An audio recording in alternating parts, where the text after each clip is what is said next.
Well, when I get really old and gray and my grandchildren, they're going to say, Grandpa, can you tell me about LT? Yeah, you mine, baby. And I'm going to, gather them real close to me with all the love I can for them.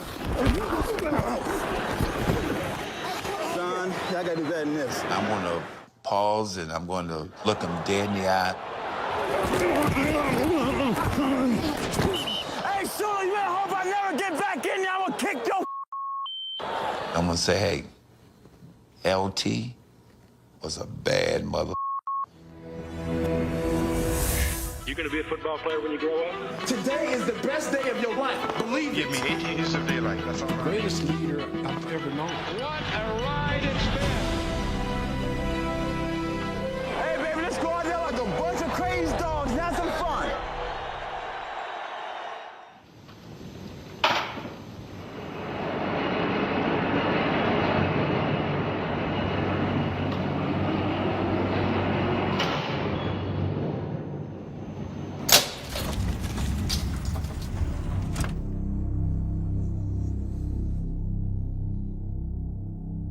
Lawrence Taylor has walked a crooked road, from Super Bowl highs to rock bottom.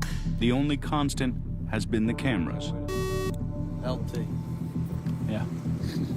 Oh, okay. He was the greatest defensive player of his generation, but rarely protected himself. Can you say ass on this thing? I had to suck. I better say that. I didn't have to. No. And then if you do sack them, it's like, somebody just hand you $1 million. I don't know a whole lot more that you can do, that would give you a feeling like that.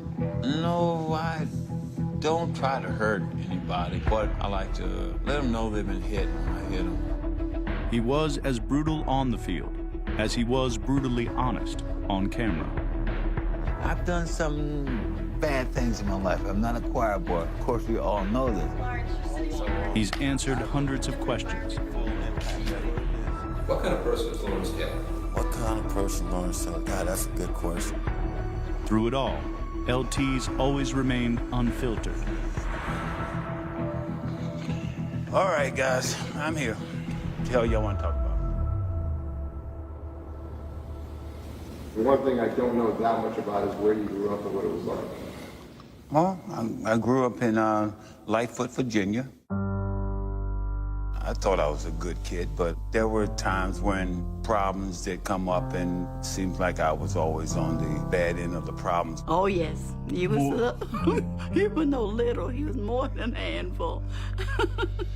Saturday night, when everybody was asleep, he would go out, and then he would knock at the window, and I would open the window and let him in. So I caught him. He passed by, knocked on the window. He said, Kim, open the door. And I said, that's okay, Kim, I got it tonight. Oh, he lost it. He started crying, Mama! We got our share of spankings, I tell you that. To keep reins on our boys, I always kept all the basketball rack, football, baseball, glove, they had bicycles. Our place was a place the community came to play. Taylor only played backyard and pee-wee football until he got a nudge in the right direction. I saw Lawrence walking the hall. I said, you got to play football next year, which will be his junior year. He said, Coach, I'm playing football. I said, what kind of football? He said, city league. I said, that don't count. You got to come play real football. He struggled, and the guy that he was playing with was beating him. One day, he quit. I said, you got to fight back. You can't quit. I pat him on the shoulder. I said, go on back out there. Either you fight back or take another whipping. You got a choice. From that play on, I had all the respect in the world because I said, wow, I could do this and I could play this game. When Lawrence was eventually a high school senior, he was not being highly recruited at that time, and unless schools really sent their coach directly to the school, they weren't going to find out about him, and obviously a lot of people missed the ball on that one. So when I was in college, I just tried to be the rough, tough guy on campus. Every time I would see him on the weekends, he was always bullying people. And so one night, I don't know what got over me, why I did it. I just kind of like stood there and I refused to move. That's kind of how we started talking, and it became more than friendship after a while. Lawrence Taylor started dating Linda Cooley his junior year. The same year he began to thrive on the football field. He really wasn't that good as a freshman. I think he was a starter, and he was okay as a sophomore. My junior year, I decided I'd rather be respected on the football field than in the streets. As a junior and a senior, he just kept getting better and better and better. John L. Thompson unloaded on Maryland quarterback Mike Tice, recovered by Lawrence Taylor. When he came to North Carolina, the coaches played him at probably 7 different spots before they found a home for him. We tried him first at nose tackle, moved him to inside linebacker, and that wasn't what was meant for Lawrence. And so we moved him to outside linebacker, and that's where he fit. Lawrence Taylor threw Duke quarterback Ben Bennett.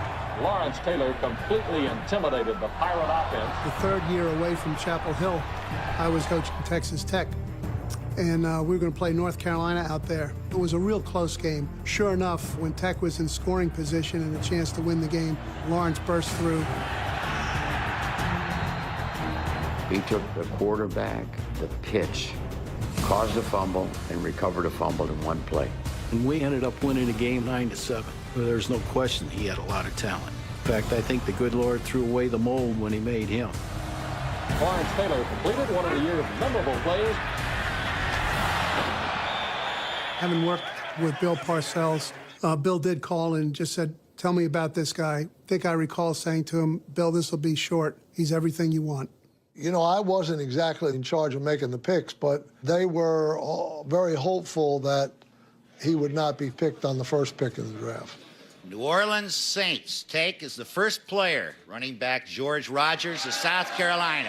When George Rogers was named the first pick, you know, I got up and went to the refrigerator to get a beer. By the time I got back, you know, I had already been, so I never even saw it. The New York Giants selection, Lawrence Taylor, linebacker, North Carolina. You ever think that you'd like to be known as the best linebacker the league has ever seen? Well, I started out as my college number, which is 98. That particular year, they went to a new rule that linebackers could only have certain numbers.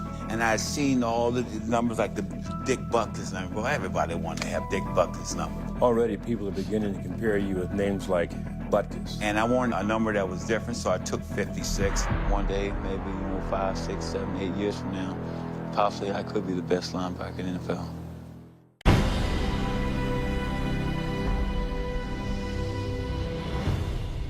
I started on the bottom just like everybody else. I mean, when I first got to the Giants, I was on the third team. I only lasted about 10 minutes, and then I moved to the second team. And before I knew it, I was on the first team. Yeah, this is all in the first half hour, but... It took LT literally about one practice for everybody to know that he was probably the best player on the field. His first scrimmage, I can remember talking to Ray Perkins after the scrimmage, and he was asking me what I thought, and I remember my exact words. I said, "Ray, we got to get this guy in the game right now." The Giants have not won a home game against Philadelphia since 1972, so losing is kind of inborn. Playing for the Giants back in the old days was exercise in futility. We were considered the doormat of the NFL industry. You hope that maybe a Lawrence Taylor, a new player, comes in and plays and makes something happen. He was eager to learn. He just had to show him the technique, and he could pretty much do it right away. Hey, Lawrence Taylor is going to be a force in this league. He just sort of improvised step by step and used moves many of us as defensive players had not seen. He would make a mistake, and we'd wind up sacking the quarterback, and there were busted defenses. Number 56, he's not only fast and quick, but he's strong.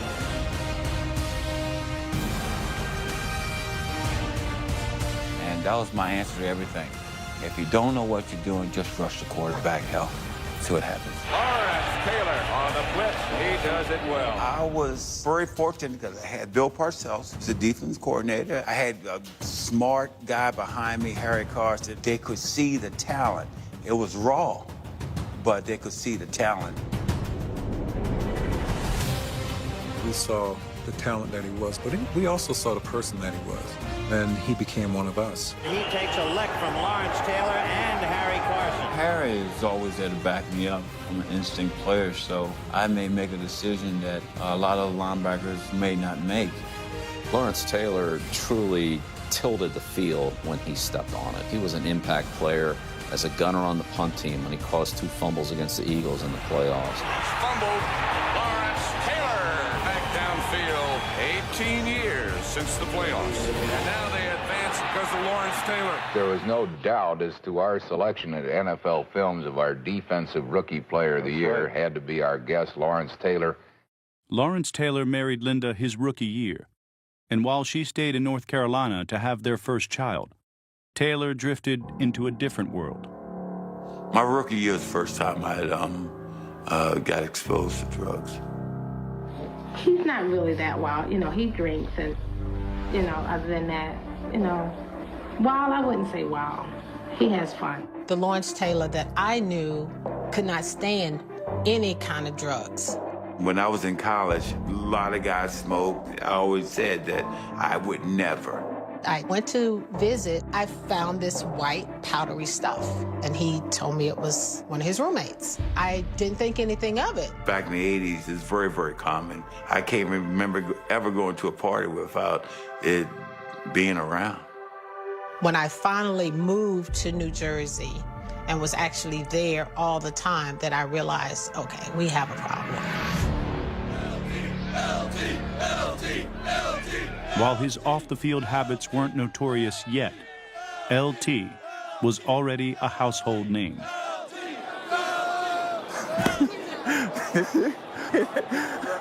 That's when football means a little bit too much to when they say Lawrence Taylor's God. Every time we would walk off the field, the whole end zone would have all these guys and ladies with 56 jerseys on. I still have nightmares about walking off that field and seeing all those 56 numbers in the stands. See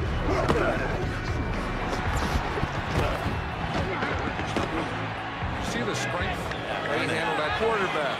I'm going to give you the guys who sacked the most. Ron Jaworski, number 1. No. Yes, he is.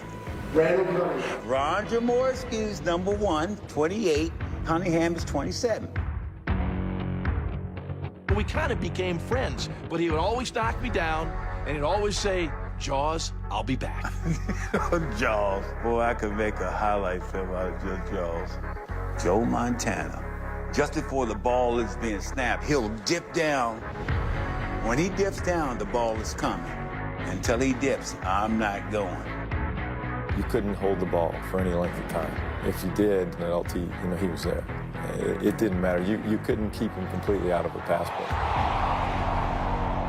As a football player, you couldn't find a more fierce competitor, a more ruthless competitor, but he cared. I mean, a classic example of that is when he broke Joe Theismann's leg.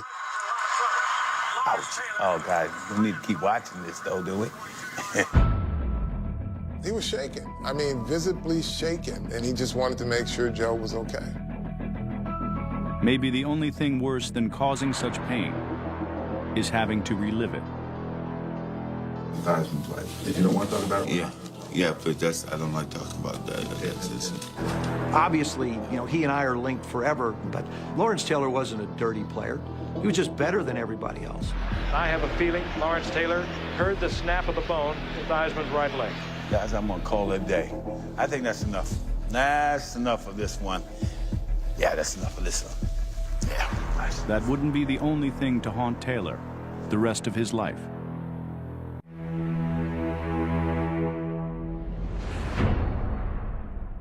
Coach Bill Parcells came in. He did an excellent job with us. I feel, I enjoy playing for him. Lawrence Taylor and Bill Parcells forged a relationship through tough love. My impressions of Bill Parcells was that, he's a good coach, but God, this guy could be an ass. LT went inside.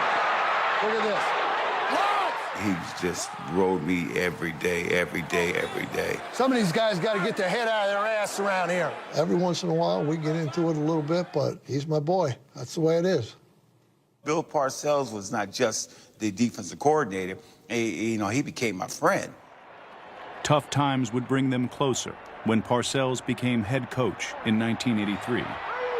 They were on the brink of firing Bill Parcells in 1984. And Parcells says, look, they're going to fire my ass if I don't win.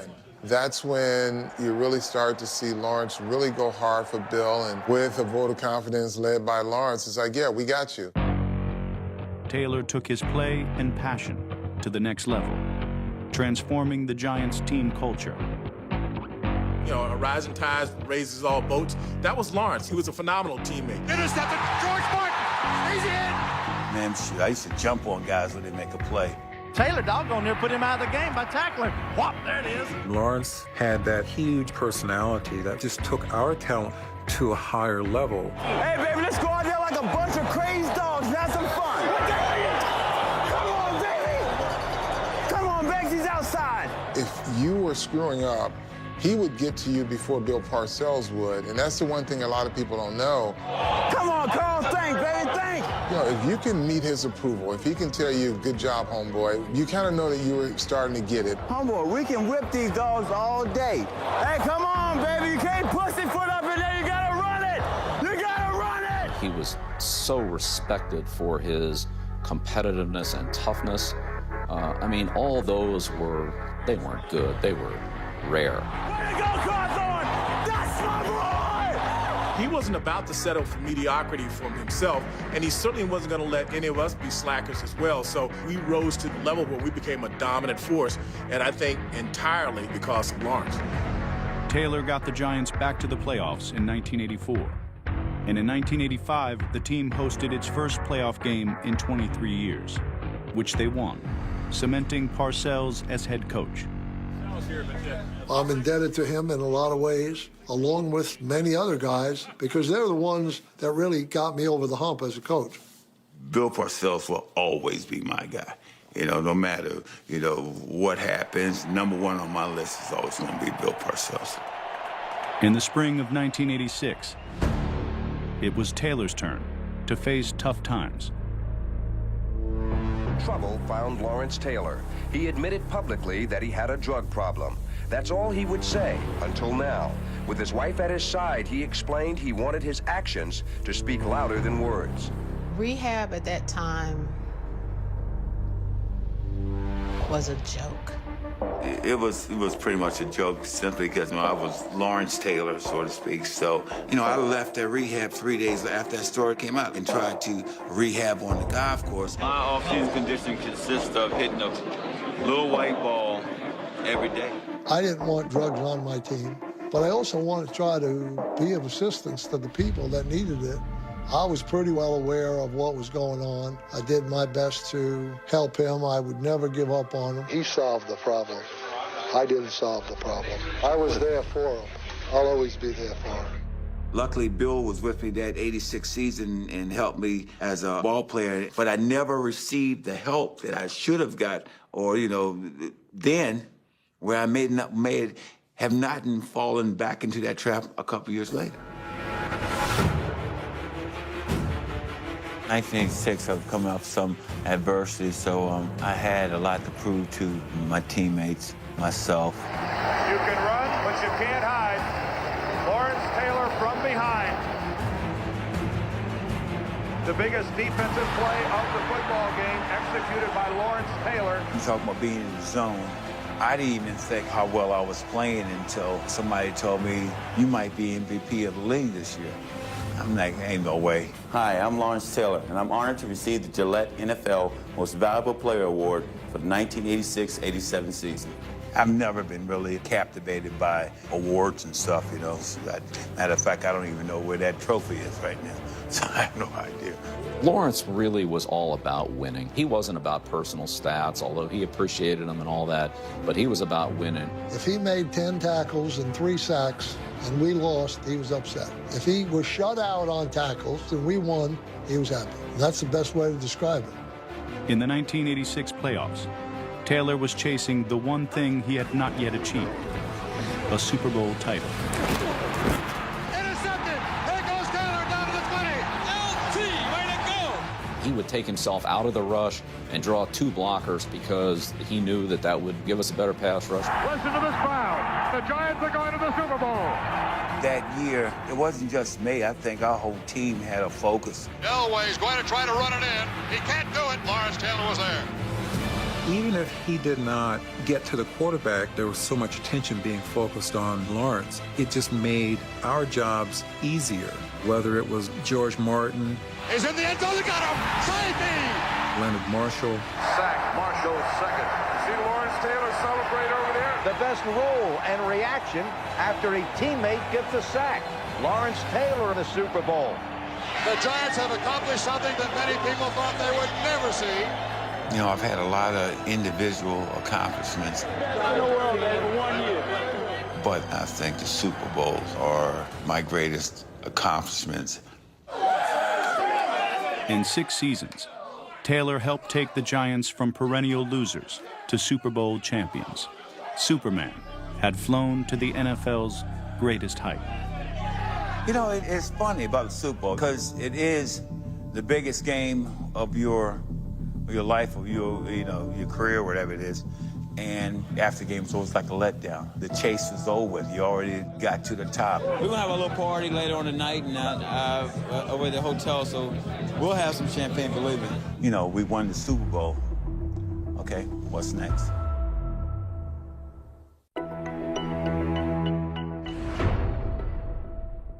You know, I'm just like a kid in the biggest playground in the world, New York City and New Jersey, and I just have fun with it. Oh, he had all of New York eating out of his hands. Women, drugs, alcohol, yes. He got the star treatment. We used to roll with Bruce Willis, Mike Tyson, Whitney Houston, Eddie Murphy. Eddie Murphy used to walk in, we had 4 or 5 bodyguards. LT walked in with me, and all you heard about, LT, there's LT, there's LT, they'd be whispering. Everybody wanted to touch him, shake his hand. He was the king of Jersey and New York. He could do no wrong in anyone's eyes but mine. And I look at now the years I was married to her and the different people I was with or around, and the nights I'm out in the streets, and I have to ask my own self, when was I ever home? Tanisha, hey, Linda, give me something for a nose. He's just genuinely fun to be around. He's an awesome guy to be around. It just sucks that when you make promises and you don't keep them, or, you disappear for days at a time, it's kind of like, dang, where's that guy that we love so much? He would play with the kids, and, there were times when we would have a good time. But then there were more times when he was asleep or itching to get out of the house. So when he was there, he was just there. While Lawrence Taylor wasn't there off the field, on the field, he was changing the game. Up until then, the focal point has always been on the middle linebacker. And usually the back or the tight end would block the outside linebacker, and the guard and the tackle would take the inside linebacker. Well, he forced offenses to behave differently. He kind of took the idea that a running back could be a pass protector on a linebacker and proved that to be false. You can't block Lawrence Taylor with a back. You can't block Lawrence Taylor by turning the tackle out on him. The best way to try and prevent him from killing you is to put a tight end in his face, which was the beginning of the H-back.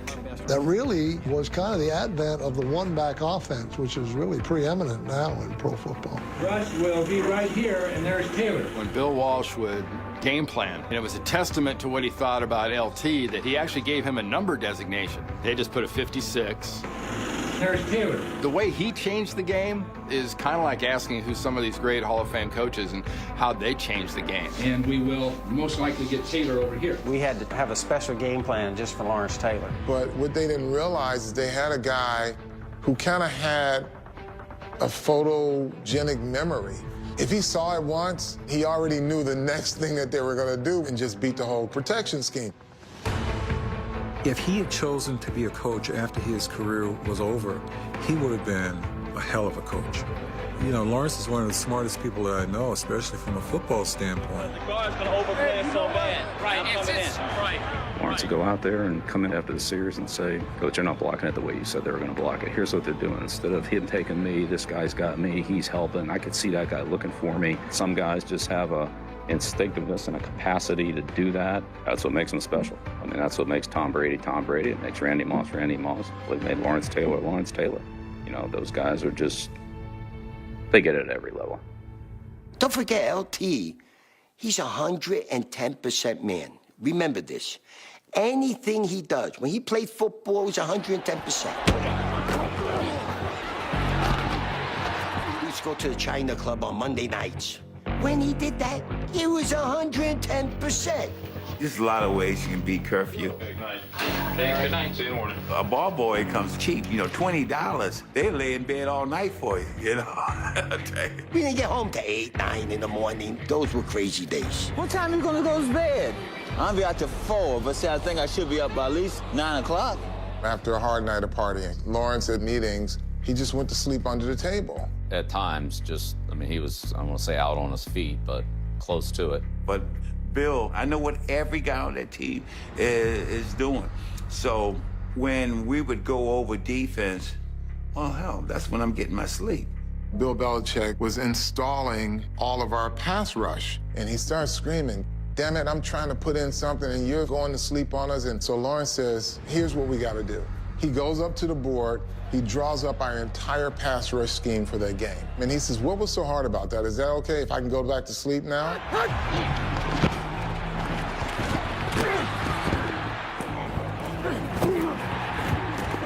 But when he walked into that locker room, he had no excuses. He would never say, I'm hungover. Hey, Brad. You got it? Whatever condition he was in, he'd ask for a can of Skull and be on his way.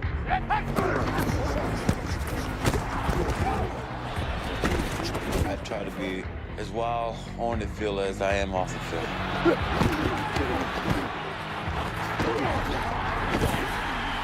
In 1988, Taylor's wild side caught up to him. Last Monday came the stunning news. Lawrence Taylor had failed an NFL drug test and was suspended for a minimum of 30 days. God didn't mean for it to happen. I wish it hadn't, but I did make a bad decision, and I'll pay the price for that. Obviously, we're disappointed that it happened, but this is an illness, and, you know, I can't get mad at someone for being sick. The biggest thing was worrying about, you know, the guys that you had let down, the teammates you let down, and I felt bad, you know, for letting down Bill Parcells and stuff, and it was a rough time. It was a rough time, but, you know, I got through it. A few weeks after returning from his suspension, Taylor gave one of his greatest performances. That was one of the most determined athletic endeavors that I witnessed on his part that night. Now here's how he gets hurt. Dombrowski locks his arm. Now as Taylor comes around the corner, he just jammed, I think, his right shoulder into the ground. He gets over the sideline. He's saying, strap me up, I'm going back. Yeah, if you get strapped up like this, you really have to want to go back down. This is like a gladiator. Julius Caesar's applauding this man's effort. And I played in a lot of pain. I mean, I tell you, I just played off of just adrenaline, you know, just emotion. Play action. Taylor knocked it away. Giant football. Lawrence Taylor caused the fumble the second time. Holy cow. Tonight, Lawrence Taylor has got that throttle opened at about 200%. This guy is relentless. He still managed to play and be a force in the game, just managed to overcome it until finally the game was over. This is the game. It's on the line right here. Ball is up, and it's going to be good. And I told him after the game, I said, that's the best I've ever seen you do. I think it's a signature game. I don't know if I would have done that for any other coach other than Bill Parcells. Soon, Taylor would learn what football was like without Bill Parcells. It was pretty much the end of my career, too, because I'll tell you what, I couldn't pull it back together.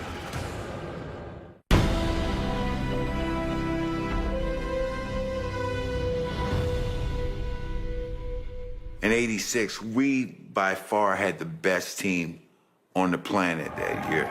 But going into that 1990 season, it was touch and go. We weren't as good as we thought we were. In 1990, the Giants were not what they once were, Neither was Lawrence Taylor. I noticed that there were players who were well below what his skill level was that were blocking him. And I said, you know, you used to be a great player, but now you're just a pass rush specialist. You want to be a great player again? I'll coach you that way. Or you just want to stay a pass rush specialist, and I'll coach you that way. And he said, I want to be a great player.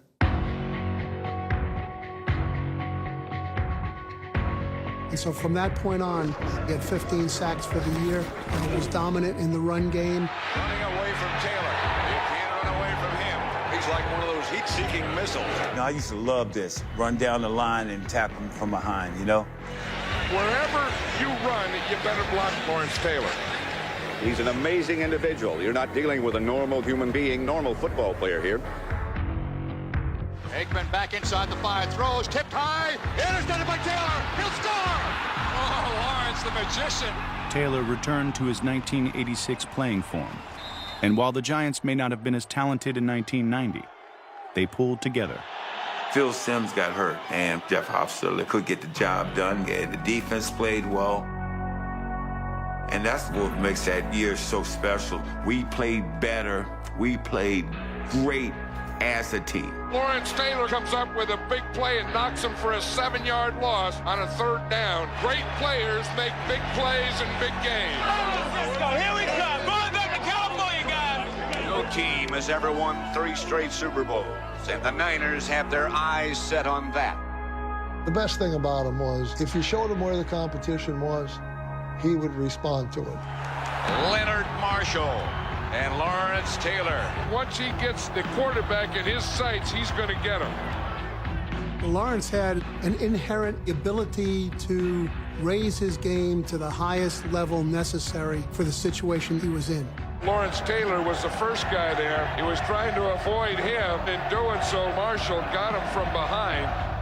He was at his best at the most critical and crucial times. When there was a big play in the game, he had enough in his tank to give it to you then. And the clock continues to tick off those precious seconds. If ever you're going to make something happen, this is it. The 49ers by a point. Get behind the line of scrimmage, and the Giants have the ball. Lawrence Taylor out of the pack with the ball. That's the play they needed. They needed something to get him out of this.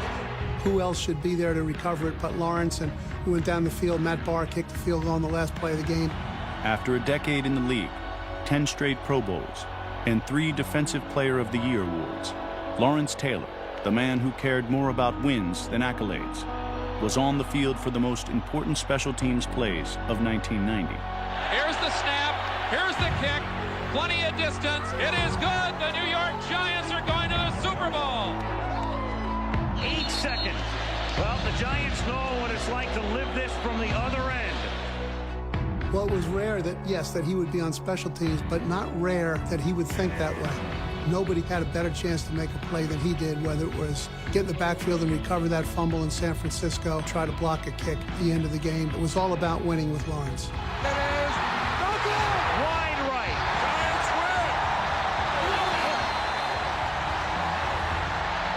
win. Carl Banks, both of us was looking at each other and wondering if we were going to be able to hold up Bill. You know, I think that was a big problem. I was like, Bill up there squirming. But it was a great feeling to be able to win that game and carry the guy that really got us there. Bill Parcells and Lawrence Taylor had carried each other a long way, but this would be their last ride. When Bill Parcells left after Super Bowl XXV, I didn't want to hit nobody no more, and I didn't want to be hit. I had retired when Bill left and just didn't tell nobody until 3 years later. 2 minutes left. You know, the end is so tough because you've been playing so long. 13 years of pro football, and then the end. My last game, I thought to myself, do I really want to retire? And somebody said to me, well, hell, you can start doing recreational drugs again. And I got that thought in my head that day. I got that thought in my head, and I couldn't get it out of my head. So I just retired. The season's over now, the game is over, and my career is over. I put in my time. I can't play till I'm 100, don't want to play. And I started recreational drugs again, and that was just the beginning of the toll end. Started right there.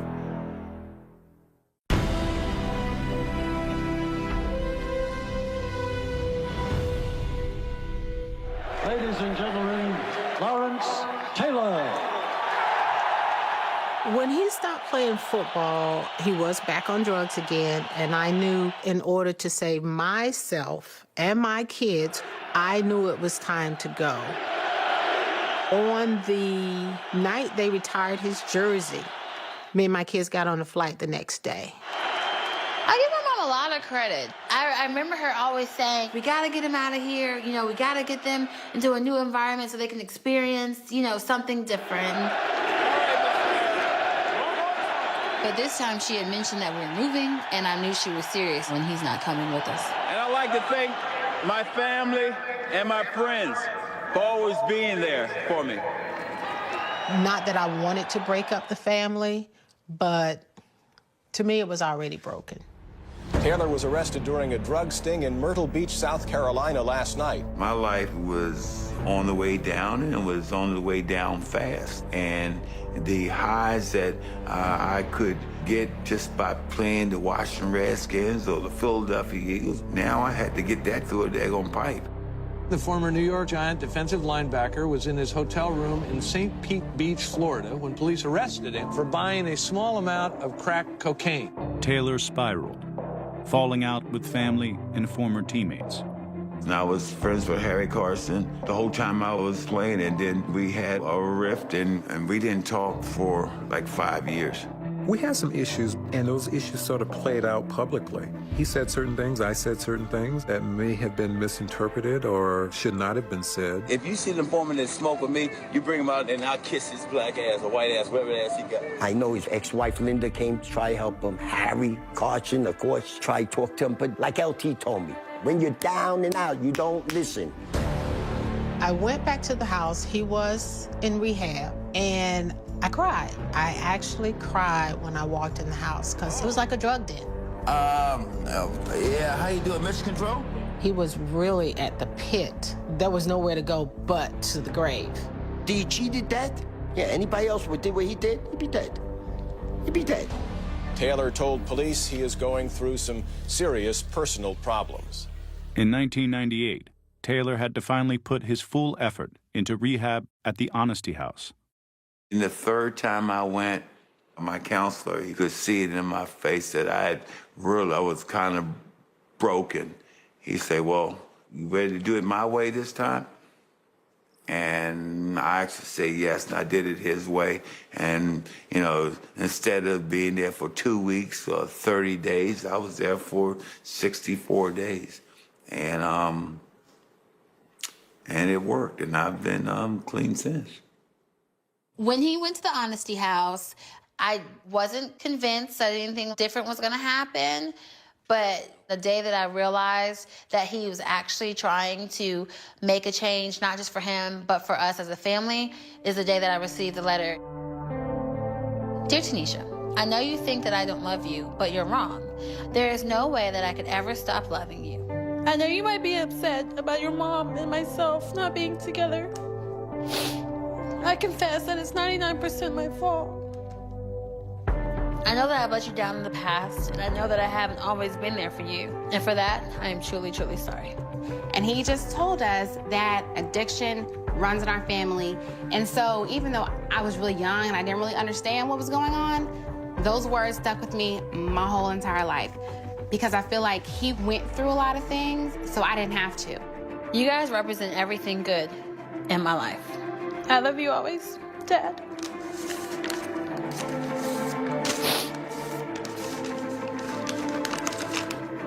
He was sincere about it. He meant it. The words on those papers are the same today as they were then. My dad loves me. Taylor's family was in Canton when he was inducted into the Hall of Fame, where he had to make one more reconciliation.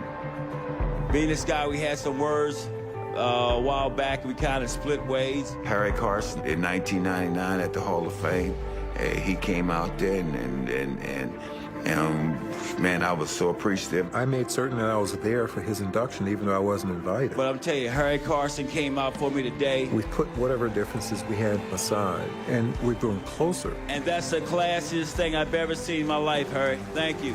Thank you. I love you, man. We've been friends again ever since, and I can't imagine not having a guy like Harry Carson as my friend.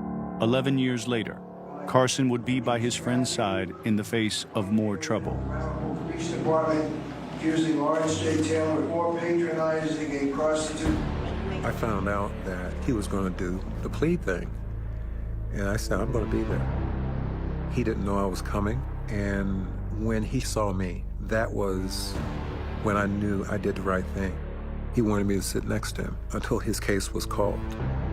It was hard to sit there and hear the certain things spelled out, but I was there because, you know, he is like a brother to me. And he is human, and he made a mistake.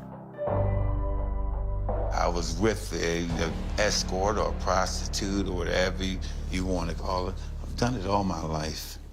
You know, I understand the gravity of the situation, but like I said, hey, I can only ask and to tell me that is my responsibility. No matter what you tell me, if you tell me you a certain age, and well, I'm not a horse trader. I'm not going to open your mouth and count how many teeth you got. You know, it's simple as that. But hey, it's a learning curve, and there's been a lot of learning curves in my life. And fortunately, I have friends that love me. I have family that loves me. I know who I am, and I know what I am, and I'm able to keep going on. A walk through Lawrence Taylor's life is through peaks and valleys. He's never taken the straight and narrow path. Through it all, he keeps moving forward. He's the best that ever played a position. Best that ever played. Bar none. Bar none. Without exception. And I don't mean just the best linebacker that I've ever seen him play with. He is the best professional football player, athlete that I've ever seen in my 14-year career. I don't know who I could put in front of him. Not that there weren't a lot of other great players, I'm not saying that. But when you put it all together, he was special. He's at the top. He had a dramatic effect on professional football. He really did. Football is always easier than life in general. It's easier than anything else. All the things I've done in my life, there is nothing I do better than play the game of football. You know, you would like to be a better person, a better husband, a better father, but the one thing I can put my hat on is the game of football. On this hand, yes, I'm respected for what I did. I'm respected for the game of football, but I'm also known as, for no better word, up. There's always something that happens that you think is going to be the end of the world, but I climb back. I climb back. Life can knock you down, and no matter how many times it knocks you down, a Hall of Famer realizes that the crime is not being knocked down. The crime is not getting up again. There is a lot of things in my life that I regret, and I wish would have done better, maybe had a better life, but I'll live with it, and I'm still proud of what I've achieved.